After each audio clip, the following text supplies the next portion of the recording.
Welcome to a brand new episode of the Focus Thee Show, and I'm thrilled today to be here with Jacqui Jagger.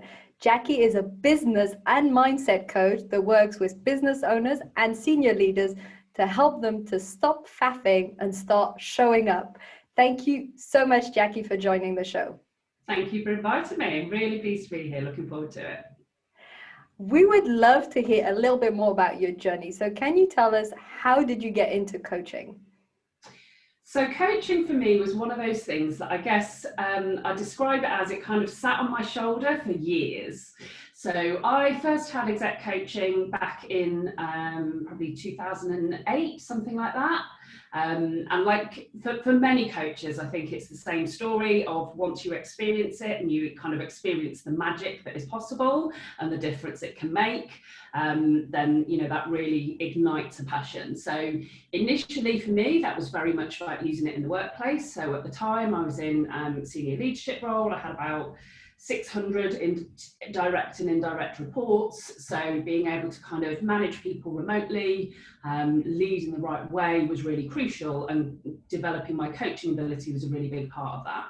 So that was kind of where it started from. Like many, the idea of starting my own business was a big, hairy, scary thing, and I ducked away from it for a number of years. So the idea of actually kind of leaving a nice, steady, safe income and doing what I really wanted to do, which was coach, that felt too big of a leap. So it wasn't until a number of years later, so it was the back end of 2016, that I kind of finally made that commitment and signed up and did my coaching qualification. Amazing. So it was 8 years later that you finally sort of took the leap. What was the trigger? What was the impulse where you finally thought, okay, now it's time, now I want to do something about this? So the same probably is a trigger for a lot of my clients, which is it's in NLP terms, it's when the cause is greater than the effect. So it was, in essence, it was the point at which at that point, I'd left a job without a job to go to, and the intention was, I'm going to find something closer to home. I'm going to find something that is, more manageable, improve my work-life balance, improve my health, all of that stuff. And I found it much harder than I expected to try and find a job. So I was looking at stuff and applying for stuff that didn't light me up, didn't inspire me. I was reading these job adverts and I was like, okay, it's going to be like Groundhog Day. Like, I could do it, but I don't really want to do it. And hence, obviously, when I was applying and going for interviews, that was coming across. So I did get, quite far with quite a lot of applications, but I struggled to find a job. And so it got to the point where I was kind of like, well, what if I could do coaching? And I researched different options, and it kind of got to the point of, do you know what? It wasn't, but it felt like it's now or never. You know, I haven't got a safe, steady income anymore, so I'm not losing out on that. And if I commit and want to go for it, then I can. And I went for a sample day with my coaching provider and literally woke up the next morning and was like, what am I doing? This is what I'm meant to be doing. Let's get going with it. So the dominoes just started to topple from there. That's amazing. It sounds like it was sort of the right moment for you because you didn't have that stable job. So you didn't have anything that was sort of holding you back, and you weren't inspired by all the other interviews. It just sort of fell right in your lap in some ways. What were some of your struggles when you started off? Because we all know we're both business owners, and a lot of the people listening to this podcast are also entrepreneurs, have their own business. We know it's a struggle in the beginning. Well, different stages have different struggles, let's put it that way. But how did you manage your hurdles at the beginning, and what sort of struggles did you come across? So I think there's a lot of really common themes, especially in the beginning. So a lot of my clients are experts in their field who've come from quite high-flying kind of, leadership roles, and very technically expert at what they do. And I was in that boat where a lot of my identity had become tied up with my career success. And when you're in employment and you're in a corporate role, career success comes from fitting in with established structures within the organisations that you're part of. So the rules of engagement are generally pretty clear. It doesn't necessarily mean it's easy, but you know who are the people that you need to influence. You've got a team around you. You've got someone that tells you what you need to achieve. And you have that sense of, if I do X, Y, Z, then I can get the promotion that I want, or I can get the opportunity on the project that I want, or I can influence the people that I want to influence. So it's quite predictable because you've got so many years experience and you're kind of saturated in that world and you understand the rules of engagement. And then you come out of that and suddenly you've lost this identity of the person that has all the answers and the person that people look up to and the person who, you know, just knows what it takes immediately. And you're kind of floundering around with all these different identities of, you know, you've got to do the marketing, you've got to do the sales, you've got to do the finance, you've got to do the HR, you've got to do the operations. Whatever business it is that you set up, you've got to be able to do those things. And for most people, there are a lot of elements that are just thrown at them new and that they're a beginner at. And when you've been used to being expert at what you do, being a beginner is a really difficult identity to take on, and particularly in so many different areas at the same time. And then add into that, that in order to succeed as a business owner, instead of fitting in, what you have to do is stand out. There's all of the mindset stuff coming up, and that really was what kind of led me down that path. So I knew I wanted to work with entrepreneurs, I knew I wanted to work with people who had the autonomy to set their own goals, but what very quickly became apparent was that it doesn't matter what the tactics are, if what's going on in your head isn't in the right place, you won't implement any of them and you won't make the progress that you want to make. So yeah, I became really fascinated with the study around neuroscience, mindset, all of that stuff. And that was really, yeah, what led me down the path of kind of specializing in the way that I have. Amazing. I love this. I can totally identify with what you said in terms of change of identity. I have an engineering background. I felt I wasn't going to be the girl on the boat anymore when I became a coach. I was giving up all my years of expertise in engineering. And yes, absolutely everything you said about learning all the marketing and sales. And I think when I started my business, I was quite naive and I thought, oh, well, I know how to coach now. I enjoy, I get good results with my clients. Let's go. And I had no idea about marketing, sales, branding, finance, and especially having an engineering background, I really had no idea. It's not like I came from a marketing, or in your case, like maybe more corporate or leadership roles. Then you already have some knowledge. So I can totally identify with all of this, and I also see it with my clients and business owners. It's a steep learning curve, but it is rewarding when we get there. I want to come back to the mindset stuff. I love this. What are some of the main mindsets? So we've talked a bit about learning all of these aspects of the job that people don't necessarily know about when they start their own business. But aside from that, what are the most sort of common mindset struggles that you see? And how do you help people with them? There are a number. So if we take that kind of description of what I do, of helping people to stop faffing and start taking the action they really need to take, I kind of split down faffing or procrastinating into three key areas.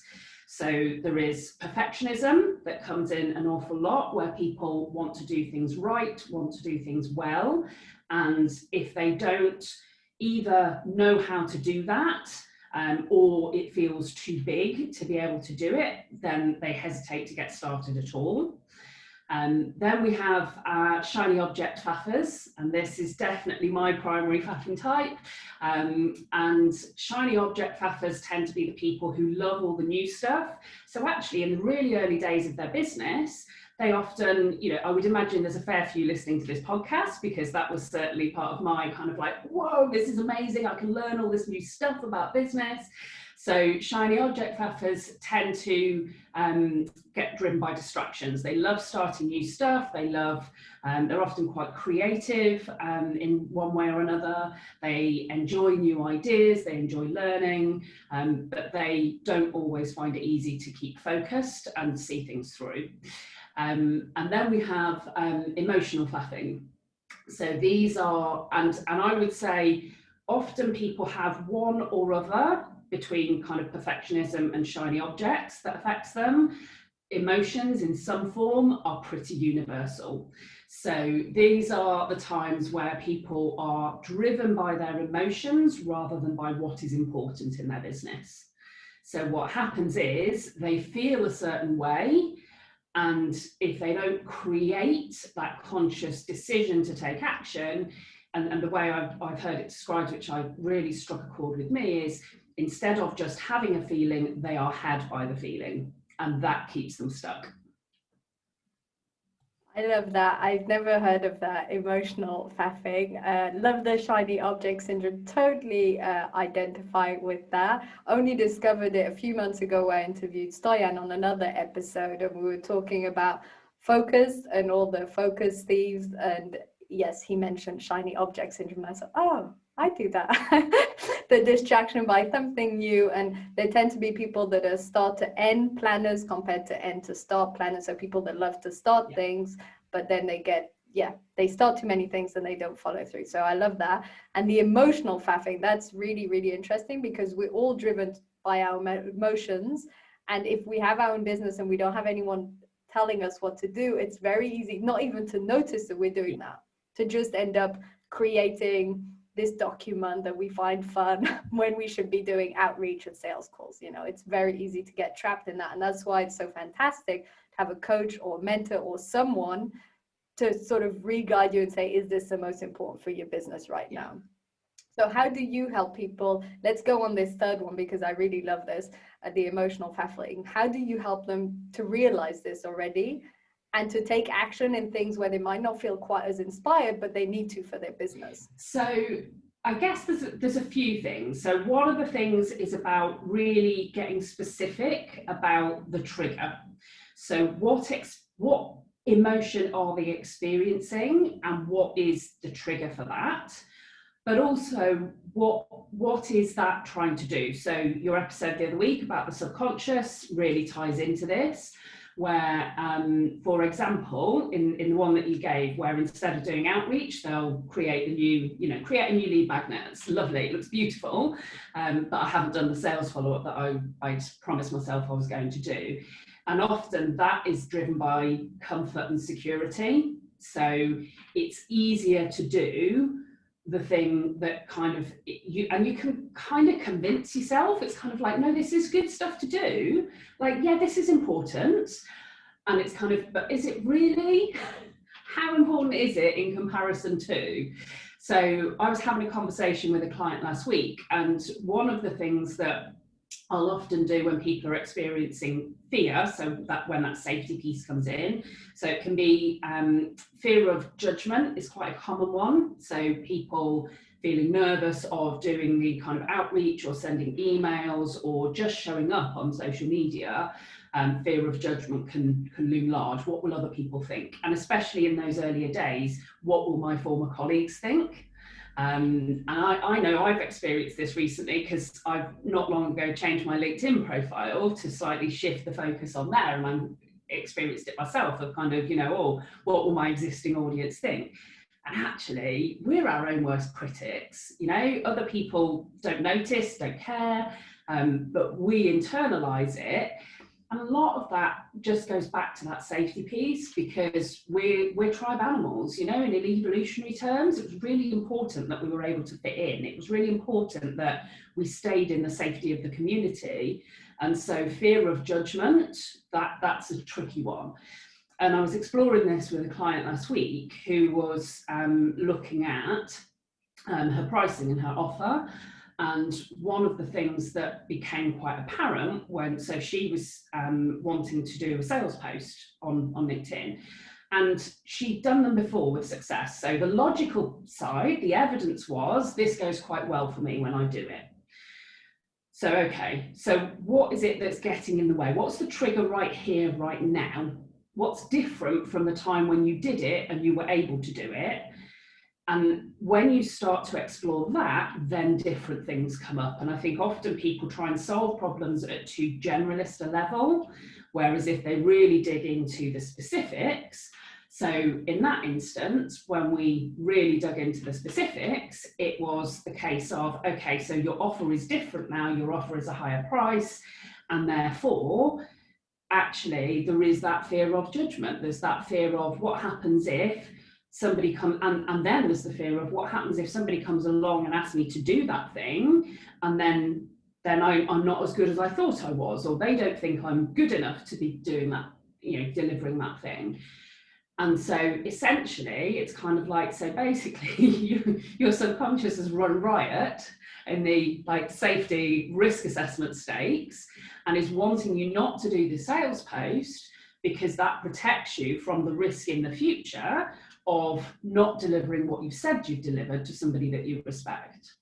And when you start to unpick it and get to that level of detail, all of a sudden it's kind of like, okay, well, that's not really true, is it? That's slightly ridiculous. So are we really going to let the subconscious, and I often use the term mind monkeys because it makes it a little bit more fun, a little bit easier to just kind of detach slightly from it.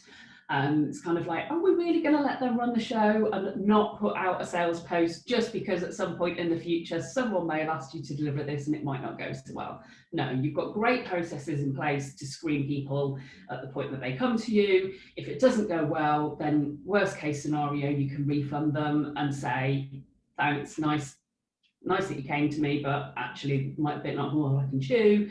You can extricate yourself from those situations. So yeah, I would say there's a lot around getting really specific and then letting that play out, because very often the surface stuff is a red herring. It's not the real stuff at all. Yes, I agree with that. And I love what you say also here in terms of her feeling it might not be good enough, because I think that's also a fear that shows up quite often, the fear of not being good enough, and then the whole imposter syndrome thing. So do you have a lot of clients, for example, that have imposter syndrome or have issues related to imposter syndrome? Does that come up a lot, or is it more confidence? Can you talk a bit about that? Yeah, absolutely. So I find the discussion at the moment around imposter syndrome fascinating, because I think there's a real risk that people label themselves as suffering from imposter syndrome, and that kind of, as soon as you start attaching labels to yourself, actually that can be really unhelpful. So to me, there are really kind of two distinct areas. So imposter syndrome is characterized by people who genuinely, at a really deep-rooted level, do not feel good enough, feel like they are going to be found out, feel like everything they've achieved, that shows some outward success is down to luck, being in the right place at the right time. It's not really down to them. So there are people absolutely who do experience a lot of those very deep and very long-lasting feelings. Equally, there are a lot of people who are in the camp of they experience self-doubt of varying degrees, relating to varying triggers at different points in their life and business. And somebody asked me the question last week of, does imposter syndrome ever really go away? And I was like, well, imposter syndrome as in the syndrome, typically the research would suggest it can be managed, it can be, that people can learn strategies that make it much easier to cope with, but that as a genuine kind of phenomenon syndrome, that doesn't tend to.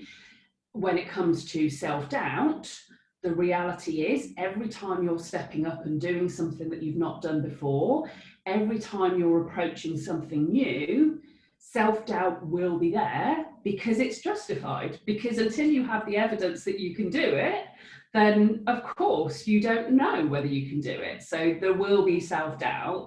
And what I really encourage people to do is, rather than focusing on confidence, which feels lovely, it's kind of like, I want to be confident, I want to work on my confidence. Okay, well, actually, you can't work on your confidence. What you can do is work on your courage, and therefore take the action in the absence of confidence, and the confidence is the side effect. That's the benefit you get as the payoff, because what happens is, the more that you take action, the more you learn, the more that feeds back into that cycle, and the more you realize that you are capable of. So does self-doubt ever go away? It does if you keep yourself in the comfort zone all the time, but really, is that the way you want to live life? No, it doesn't, not for me, and it's not for my clients. Amazing. I love that. I think that what you said with courage compared to working on the confidence is really hitting the nail on the head.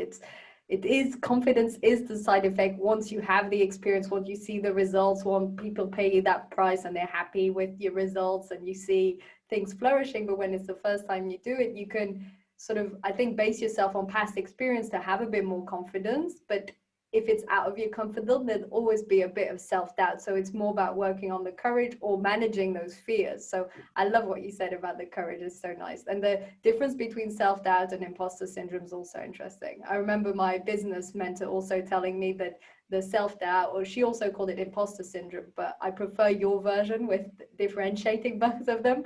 She said self-doubt will always show up when you leave your comfort zone, and it's actually a symptom that you're growing. She has a term for this. She calls it growth pain, which I think is very nice. And it's the pain that we experience in some ways when we grow, especially when we go quickly, a bit like when we're a child and we're growing up, we have pain in our body, the same way, but in our mind. Another issue about mindset that I'd like to discuss here is, I know the mindset sometimes has this sort of wishy-washy reputation. And I wonder, why is that the case? Because I mean, all coaches work with mindset up to a certain degree. Jacqui, why do you feel that mindset has this reputation, and what can we do to actually show to people, actually, this is almost the biggest part and we can't just like put it aside and just give you business strategies? It doesn't work that way. I think probably there's a few factors. So one is, I think mindset has this tendency to kind of be seen sometimes as it's a separate thing. It's like an area of work. I can work on my mindset.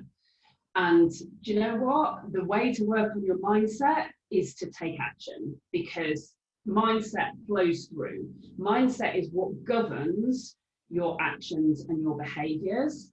And yes, you can reflect and you can consider, what are the blockers? What are the things that are stopping me taking the action that I know that I need to take? But to me, mindset is part and parcel of it. It's a bit like when people talk about planning. Planning is not creating a plan. Planning is the process of creating a plan, starting to execute that plan, and adapting to make sure that it remains fit for purpose. And I see mindset in very much that same way. And I think sometimes the other thing as well is that it can be, so law of attraction is a great example for me. So law of attraction and the language that surrounds it, it's talked about in quite story-led terms, quite, people would describe it as woo-woo, out there, very spiritual. And I think when it's described in that way, people don't necessarily, they will reject it because they're kind of like, well, where's the proof? Where's the evidence? Well, the reality is law of attraction is applied neuroscience. The language around it might be different, but so much of what we're exploring and discovering with neuroscience really reinforces what law of attraction teaches. It's just a different language that sits around it. So I think people sometimes reject stuff because they think, oh, there's no scientific evidence. Well, the world still went around the sun before there was scientific evidence for it. It doesn't mean, things can be true before we have the evidence to back it up. And so the results and the impact for me is the evidence, even if we don't always know why. But I do think, and I get it, because I definitely have been in that camp. I was very much head rather than heart led in the latter part of my career. And that's been part of my own journey, is kind of tuning into my intuition more, really understanding that I don't have to have all the answers. I don't have to know all of the steps to be able to set a goal or want something. And that goes back to that adjustment I was talking about, coming out of organizational structures, because many of the things that work there don't work in the entrepreneurial world. So, yeah. Amazing. I love what you said about mindset being part and parcel of the whole package, and how we can't just separate it as another area, and how the language and the way we talk about things influence people, especially people that are head-led, or people that more on the logical, practical side of things, and have maybe a bit of issue around something that's too linked to these terms. So intuition and law of attraction, some people, because they want the scientific proof, they find it hard to sort of believe and get into. And as an engineer with my engineering background, I totally get that too. I would love to hear how you would, in a few words, how you would explain the law of attraction from a neuroscience point of view. That would be fantastic. If you could just, I'm not expecting a whole neuroscience, course in the last few minutes of the podcast, but just a bit in terms of neuroscience, that'd be super interesting. So in essence, what I would say is the very basic part of it, which is probably the easiest to describe in a few words, is that you attract what you focus on. So we are pre-programmed, our brains will work in a way that it will look for evidence of the things that we recognize that when we create a belief in our brain will look for evidence that it is true. There's the reticular activating system, which when we decide that we're going to buy a new car and we're going to buy a blue car, every car we see is blue, because our brain is just pre-programmed to look for that evidence and come back and go, yep, see, it's true, yep, we're all good, proceed ahead, you're all good. So law of attraction, in essence, is very much about harnessing that brain's ability for you to kind of program the subconscious for focus, and therefore to attract more of that.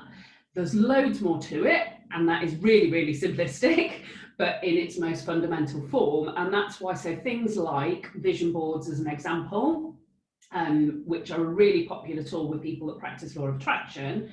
And often people are skeptical who are more scientific, but both what it does is it creates a positive vision of what you want, which then your brain is just a massive problem solving machine. It kind of go, okay, that's what you want. Let me see what I can do to help you with that. And it will just go off and kind of rifle through all the evidence drawers and kind of look for ways to make it possible.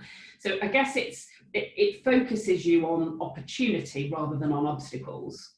So, and then the other thing with vision boards is that because they are typically images as well as words, the way that the brain processes them is different.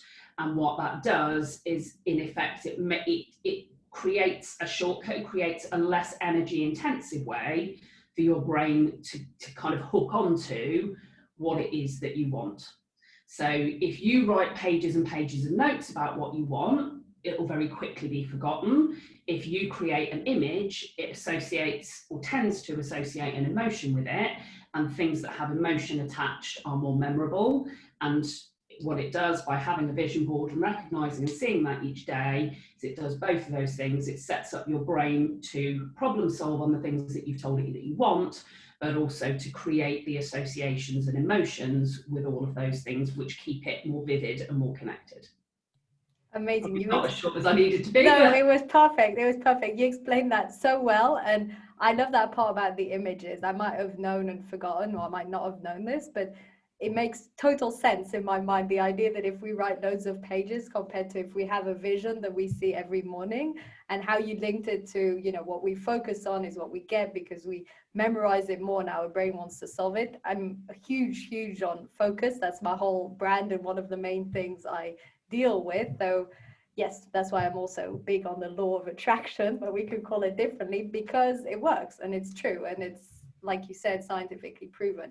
That's amazing. I loved what you said about the law of attraction. I think it's a perfect way to sort of round up today's episode. Thank you so much for joining the show, Jacqui. I have gotten tremendous value out of it. I love the 3 areas of faffing, and I love what you said about the neuroscience of the law of attraction and all the different things about stepping out of our comfort zone and the imposter syndrome. It's been fantastic. Thank you for joining. I've loved it. Thank you so much for inviting me along. My pleasure. Bye. Bye.